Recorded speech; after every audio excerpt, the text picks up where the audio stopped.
Clean it up or get out right now, Adeline Thorne ordered. Derek Ross accepted the insult because he needed this $15.75 an hour job to buy medicine for his daughter before it was too late.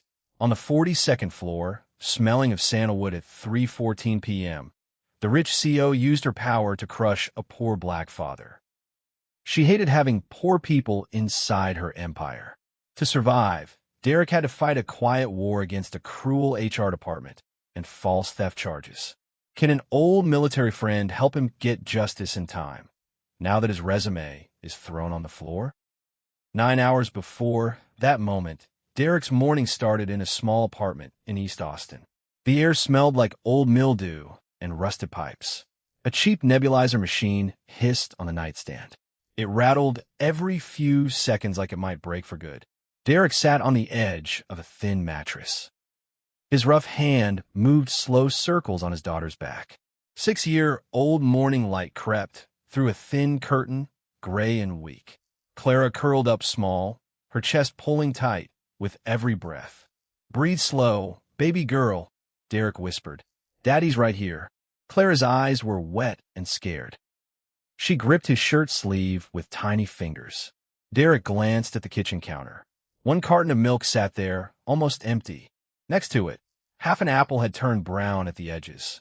Outside the window, a delivery truck groaned past, brakes squealing on old asphalt.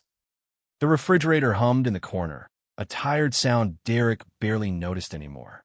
His phone buzzed on the table. A bank alert lit up the screen. Balance $14.12. Derek's jaw tightened. He rubbed the back of his neck, feeling the stiffness of another sleepless night. The sound of a neighbor's television buzzed faintly through the thin wall. 2 years of nights like this had worn grooves into his patience. He never complained out loud. Complaining never fixed a broken lung or an empty wallet. He had fixed helicopter engines worth millions of dollars once. Now he could not afford clean air for his own child. That thought sat heavy in his chest, like a stone he could not put down. Derek had served as a mechanic in the Army Special Operations. He kept his medals in an old wooden box under the bed. Nobody in this building knew that. To his neighbors, he was just a quiet man who kept to himself. His wife had died 2 years ago after a short illness that drained their savings dry. Since then, it had only been Derek and Clara against the world. He still kept her photo taped inside his wallet, soft at the edges from years of touching. Some mornings he talked to that photo, quiet words nobody else could hear. "I'm trying," he would whisper. "I'm trying my best for her." He kissed Clara's forehead and stood up. "Let's get you to the clinic," he said softly. The bus ride took 20 minutes. The old engine rattled beneath their seat, filling the air with a faint smell of exhaust. Derek held Clara close the entire way. She wheezed against his shoulder, small and fragile. By 1:15 p.m., they reached the free community clinic on the corner. An ambulance siren wailed somewhere outside. Rows of plastic chairs lined the walls, mostly filled with tired faces. The waiting room smelled like cheap antiseptic and old coffee. Dr. Evelyn Reyes stepped out with a clipboard in her hand. Her face looked tired but kind. She knelt down and pressed a cold stethoscope against Clara's small back. Clara flinched, then giggled weakly at the chill of the metal. Dr. Evelyn listened for a long moment, her eyebrows pulling together. "Her lungs sound worse today, Dr. Evelyn said. "She needs the new inhaler." She handed Derek a prescription slip. "The CVS on 5th Street has it ready. It costs $482.30. Derek's stomach dropped. "They'll only hold it until 6 p.m., Dr. Evelyn added. "After that, it goes to the next patient on the list." Derek looked down at Clara, who coughed weakly against his arm. "If she has another attack tonight, without this medicine," Dr. Evelyn said quietly, "I don't know if her lungs can take it." Those words hit Derek like a punch to the ribs. He thanked her and walked outside into the Texas heat. The sidewalk shimmered under the afternoon sun. Derek's eyes landed on a flyer taped to a lamppost. "Night cleaning crew needed. Thorne Aero Systems. $15.75 an hour. Interview today at 3 p.m. Floor 42. First week's pay available in advance. Derek read the flyer twice, just to be sure. His chest went tight, but not from fear of the job. It was the name on the flyer. Thorn Aerosystems. The letters seemed to grow larger the longer he stared at them. The name brought back smoke and fire in his memory. It brought back friends who never came home. He had sworn 6 years ago that he would never walk through those doors again. But Clara's ragged breathing echoed in his mind. He folded the flyer and put it in his pocket. Sometimes a promise to yourself has to bend for a promise to your child. He had learned that lesson the hard way more than once. At the bus stop, the heat pressed down like a heavy blanket. 38 degrees Celsius baked the cracked pavement. Derek gripped the crumpled prescription slip in his fist. His mind drifted back 6 years to a desert in Nevada. He remembered the helicopter blade snapping in half. He remembered black smoke choking his throat. He remembered the heat on his own arms as he dragged a stranger through the sand. He remembered pulling a man free before the fuel tank exploded. That man had been the founder of Thorn Aerosystems. Derek had carried him nearly 40 yards before help arrived. He never learned what happened to that man afterward. He never asked. Derek had never told anyone that story. He didn't want pity, and he didn't want thanks. He just wanted to forget the fire. Now standing here, he wondered if he should try something else instead. Maybe loading boxes at the docks. Maybe a payday loan from shady lender. Then Clara's cough echoed again in his memory, and every other option faded. He stepped onto the bus heading downtown. His pride would have to wait outside the door. The security gate at Thorn Aerosystems gleamed under the Texas sun. Marble floors stretched out inside, polished so bright they looked wet. Tall glass doors slid open with a quiet hiss, letting out a rush of cold air. Businessmen in sharp suits walked past, without a single glance at him. 2 young security guards stopped Derek at the entrance. They eyed his faded jeans and dusty work boots. "This is a corporate building, sir," one guard said flatly. "Interviews are through the side door."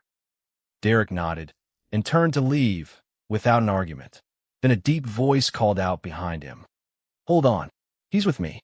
Samuel Reyes walked over, badge swinging on his chest. His hair had gone gray at the temples, but his eyes were sharp and warm.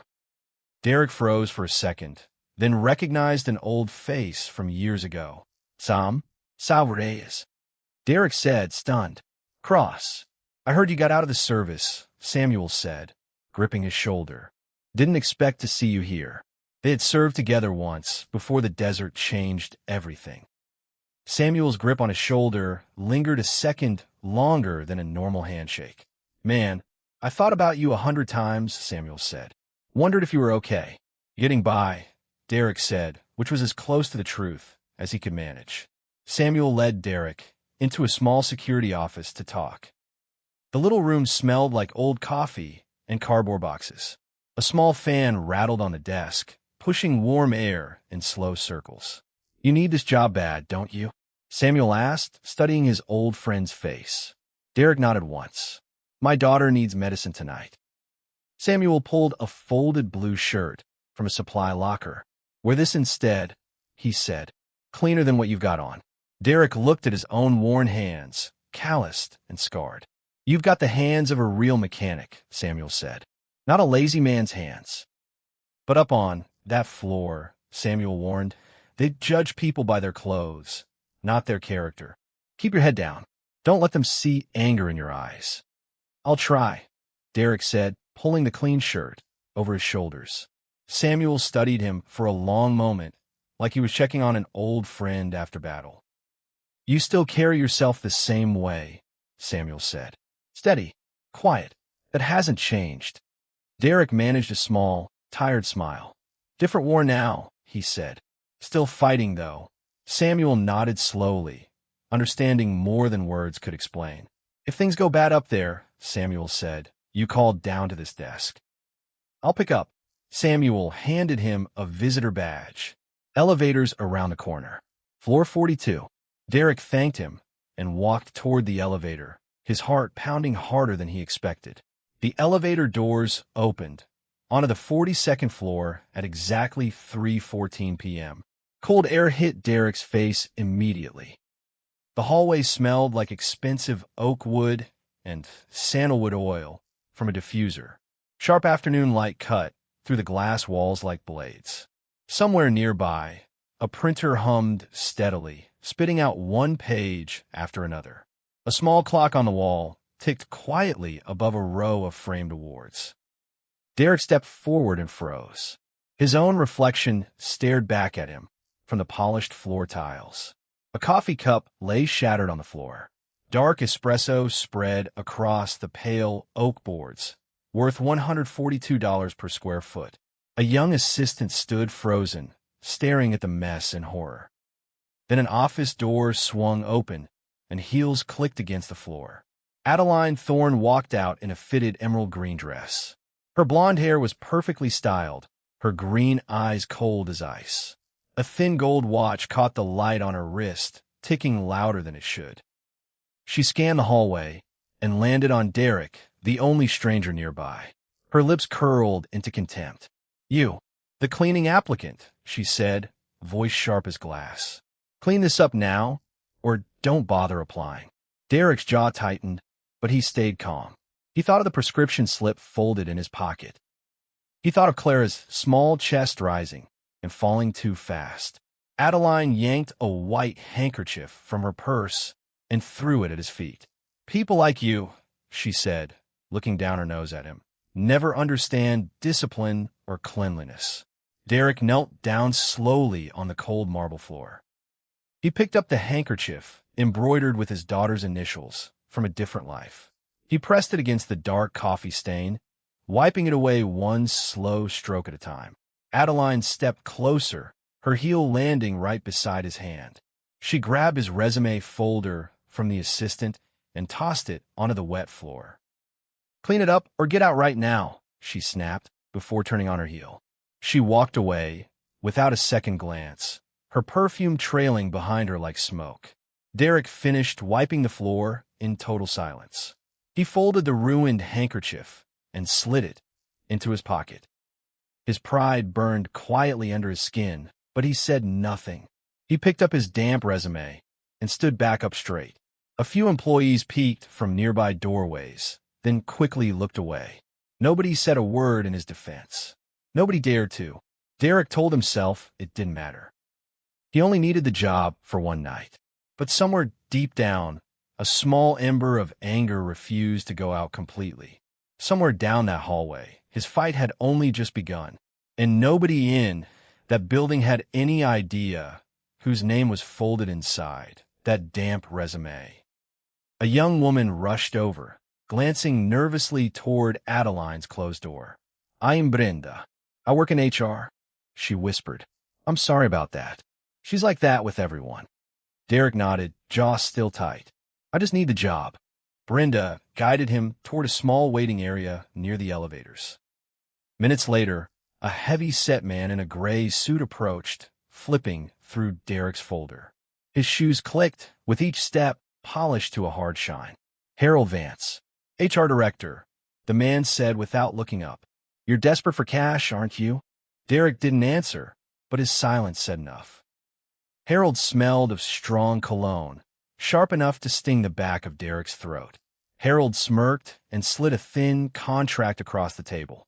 $11.50 an hour, Harold said. "Cash advance today, if you sign now." That was $4 less than the flyer promised, but Derek had no time to argue. He signed his name at the bottom of the page. "Start tonight," Harold said.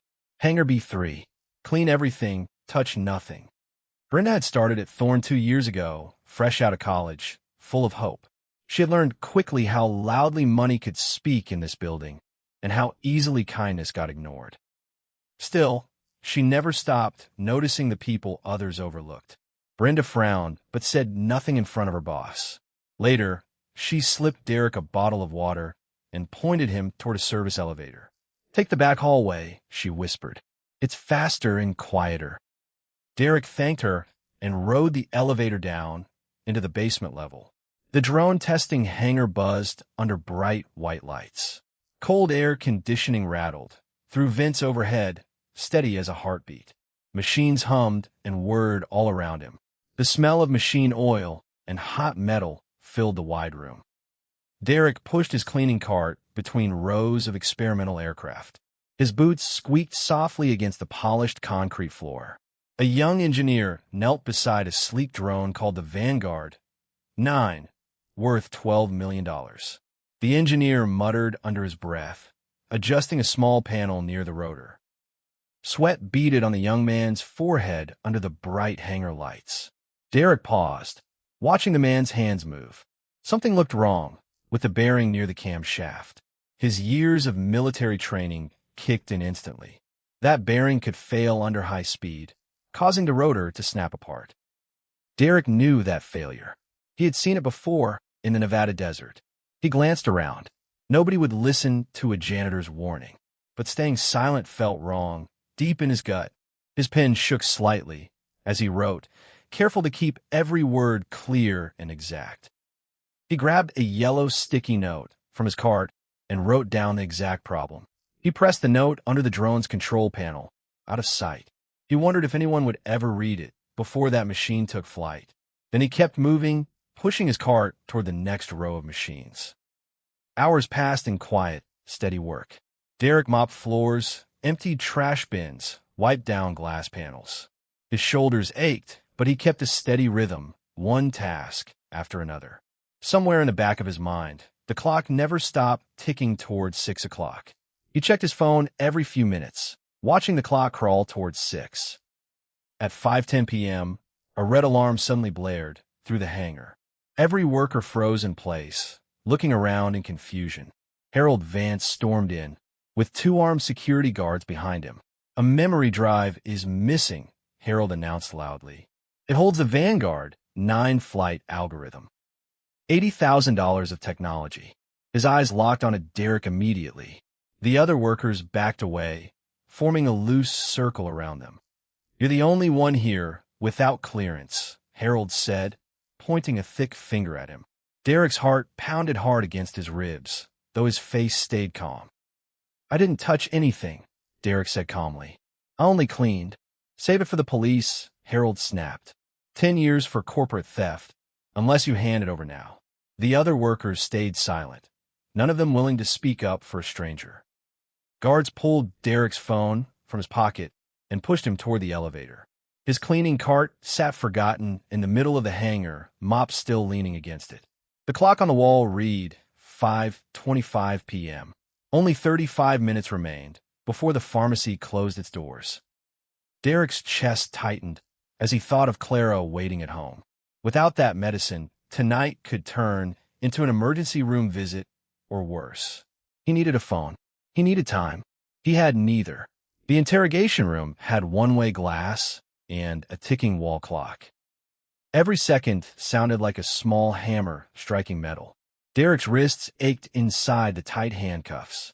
Sweat gathered along his collar, though the room felt freezing cold.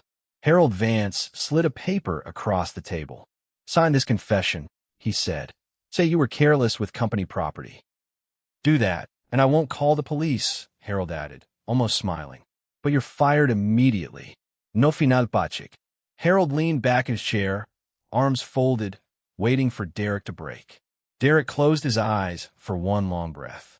He thought of Clara's small hand gripping his sleeve that morning. He thought of the fire in Nevada and the fear that came before it. Then something shifted inside him. He was not just a desperate janitor anymore. He was a soldier again, trained to read a scene clearly.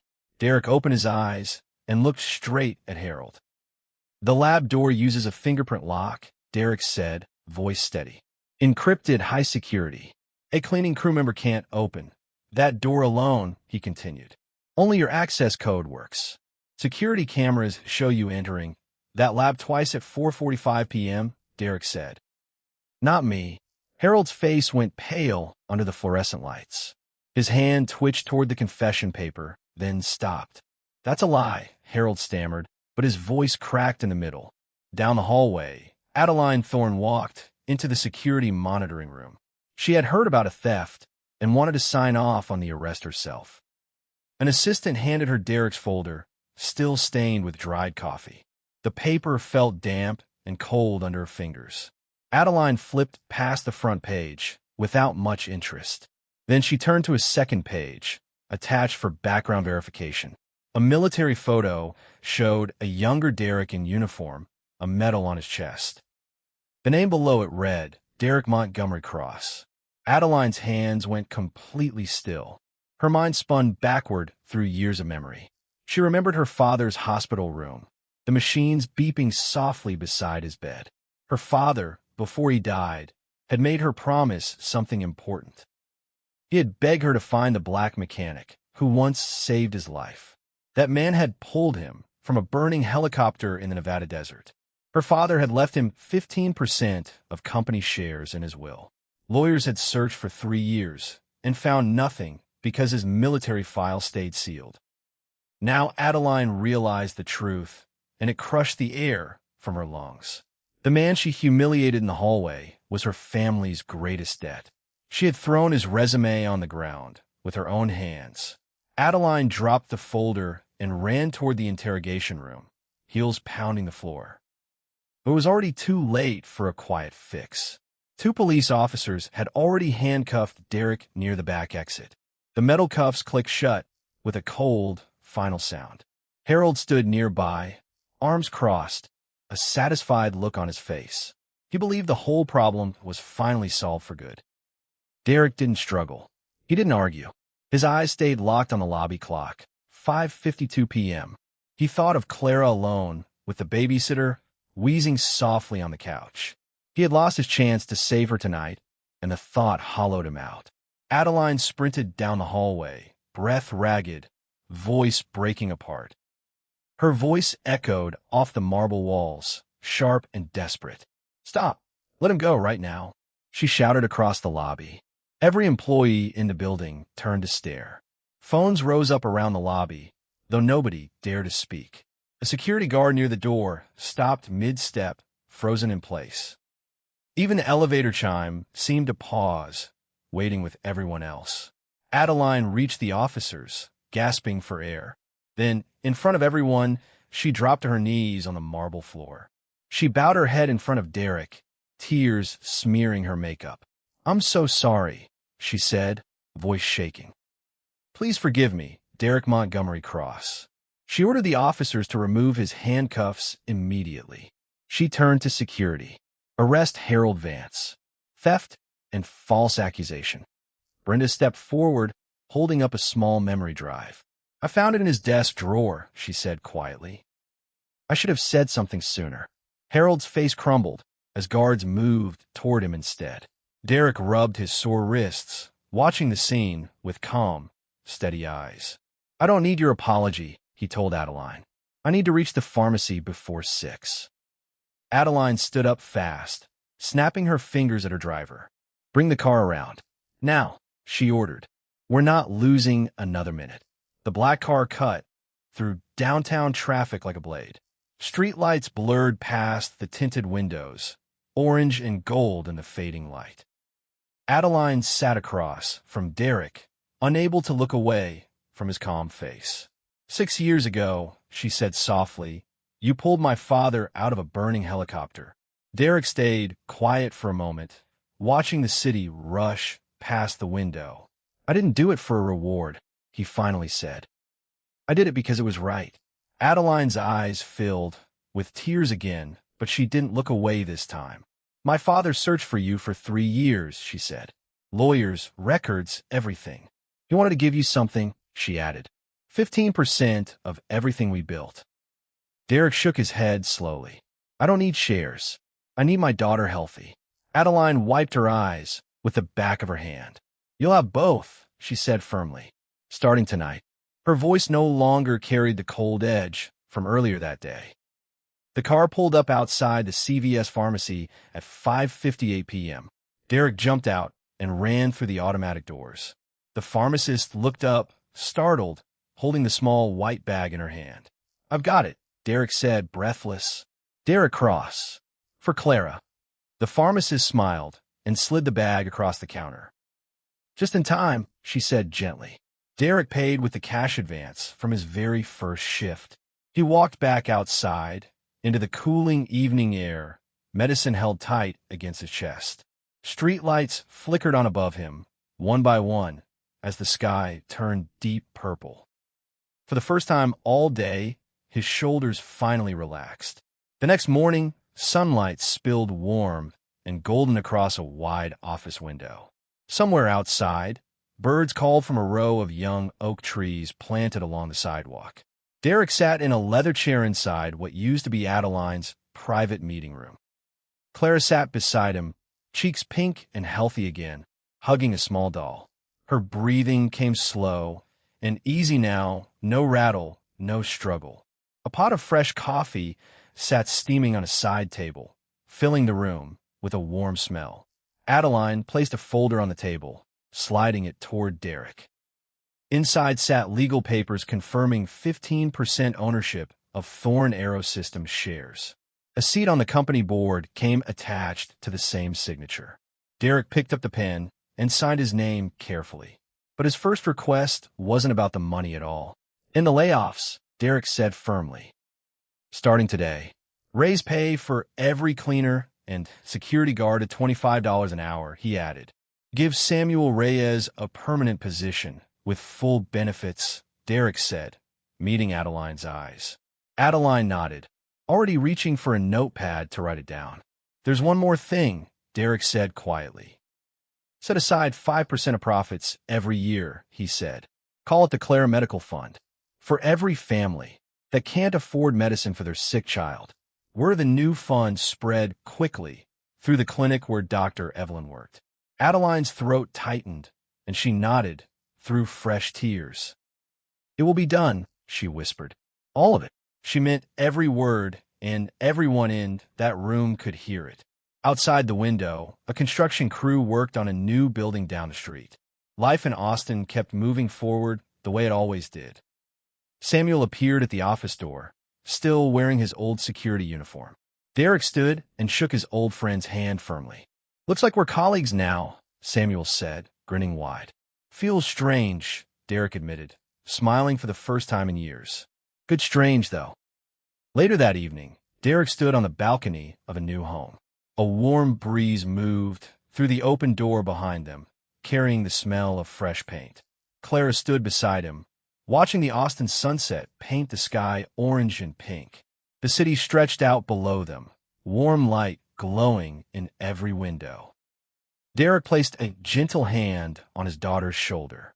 "We made it, baby girl," he said softly. Clara looked up at him, her eyes bright and full of life again. "Because you never gave up on me," she said simply. Derek's eyes stung, and he blinked hard against the feeling. He had waited 2 long years to hear his daughter laugh like that again. Derek smiled and pulled her close. Somewhere far below, the city kept moving, full of people chasing their own quiet battles. A soft breeze carried the smell of grilled food from a restaurant down the street. Clara laughed at something small, a sound Derek had feared he might never hear again. He closed his eyes for a moment, just to hold on to it. Weeks later, the first checks from the Clara Medical Fund reached families across Texas. Samuel started his new job the following Monday, standing a little taller than before. Brenda earned a promotion into the very department that once tried to silence her. Harold Vance never worked in aerospace again. His name became a quiet warning to others. Adeline visited the East Austin clinic herself, meeting families who once felt invisible to her. She learned their names. She listened to their stories. She never rushed them out the door. But on that balcony, for one evening, everything finally felt still.